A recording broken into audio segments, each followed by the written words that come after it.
If you've ever seen a squid dart through the ocean like a living rocket or watched a cuttlefish hover calmly, rippling colors across its skin, you might have thought they were basically the same animal.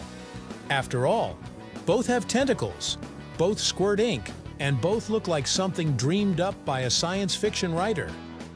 But here's the twist. While squid and cuttlefish are close relatives, their lives, bodies, and survival strategies are surprisingly different. One is built for speed and long journeys. The other is designed for stealth, control, and near-magical camouflage. So today, we're putting these two ocean geniuses head-to-head.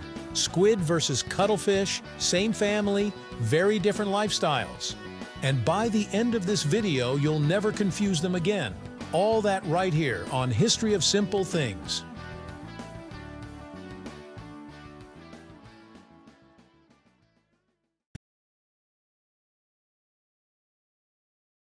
First things first, what are they really? Squid and cuttlefish both belong to a group called cephalopods, which also includes octopuses and nautiluses. Cephalopods are known for their intelligence, complex eyes, flexible bodies, and ability to solve problems.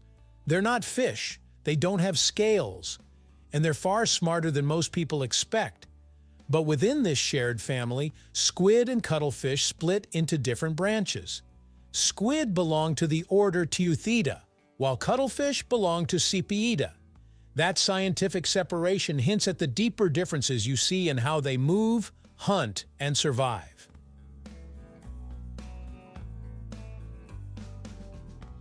At first glance, their biggest difference is shape.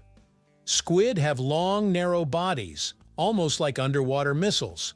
Their streamlined form reduces drag and helps them move quickly through open water.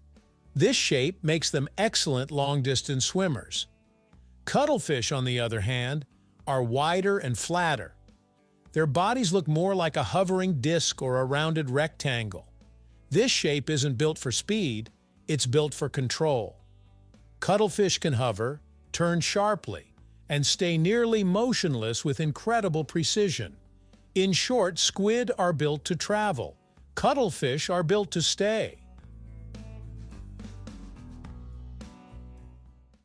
Here's one of the most important differences, and one most people never see. Cuttlefish have an internal structure called a cuttlebone.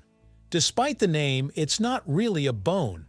It's a porous, chalky structure filled with tiny air chambers. By adjusting the gas and liquid inside these chambers, cuttlefish can control their buoyancy with fine precision. That's why cuttlefish can hover effortlessly at specific depths. Squid don't have this. Instead, they have a flexible internal structure called a pen, which provides support but offers no buoyancy control. Because of this, squid rely on constant movement to avoid sinking. This single difference explains a lot about how each animal lives. Both squid and cuttlefish use jet propulsion, pulling water into their mantle and blasting it out to move quickly when needed. But how they move most of the time is very different. Squid are active swimmers. They cruise through the water using powerful muscle contractions and fins that help stabilize their movement. When threatened, they can launch themselves forward in explosive bursts of speed. Cuttlefish are calmer movers. Their wide fins run almost all the way around their bodies, creating smooth, wave-like motions. Instead of racing forward, they glide, hover, and make subtle adjustments. Think of squid as sprinters and cuttlefish as dancers. Both animals can change color, but cuttlefish take this ability to another level. Squid can darken or lighten their skin and display simple patterns, often used for communication or warning signals. Cuttlefish, however, are considered the masters of camouflage. Their skin contains specialized cells that allow them to change color, texture, and even apparent shape in milliseconds. They can mimic sand, rocks, coral, algae, and even moving patterns like rippling water. What makes this even more impressive is that cuttlefish are colorblind. They can't see color the way we do, yet they still perfectly match their surroundings using visual contrast and light detection. This isn't just disguise, it's deception artistry. Because of their different bodies, squid and cuttlefish hunt in different ways. Squid are active predators. Many species chase schools of fish or hunt in open water. They rely on speed, coordination, and sometimes teamwork. Some squid even hunt in large groups, surrounding prey from multiple angles. Cuttlefish prefer ambush. They creep slowly toward their target, blending into the background until they're almost invisible. Then, in a split second, they shoot out two specialized feeding tentacles, grab their prey, and pull it in. One strategy is about pursuit, the other is about patience. Squid are found almost everywhere, from shallow coastal waters to the deep ocean. Some species migrate long distances, even traveling thousands of kilometers during their lifetime. Cuttlefish are mostly coastal animals. They prefer shallow seas, coral reefs, and sandy ocean floors where camouflage is most effective. This difference in habitat reinforces everything else about them. Squid roam, cuttlefish settle.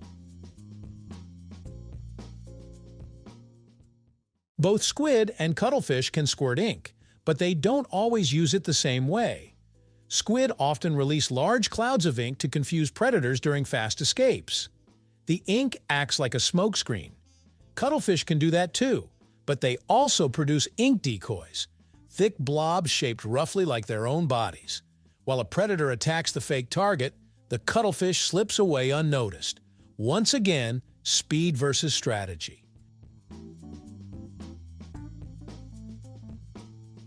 If this were a fight, there wouldn't really be a winner, because squid and cuttlefish aren't competing for the same role. Squid dominate open water with speed, endurance, and numbers. They are travelers, hunters, and survivors of vast distances. Cuttlefish rule the art of invisibility. They survive through patience, intelligence, and some of the most advanced camouflage on Earth. They're not rivals, they're specialists. Thank you for watching. If you have suggestions for our next video, feel free to share them in the comments below. We'll be sure to give you an acknowledgement for your contribution. Thank you for joining us on this journey through the history of simple things. Don't forget to like, subscribe, and stay tuned for more stories woven through the smallest details.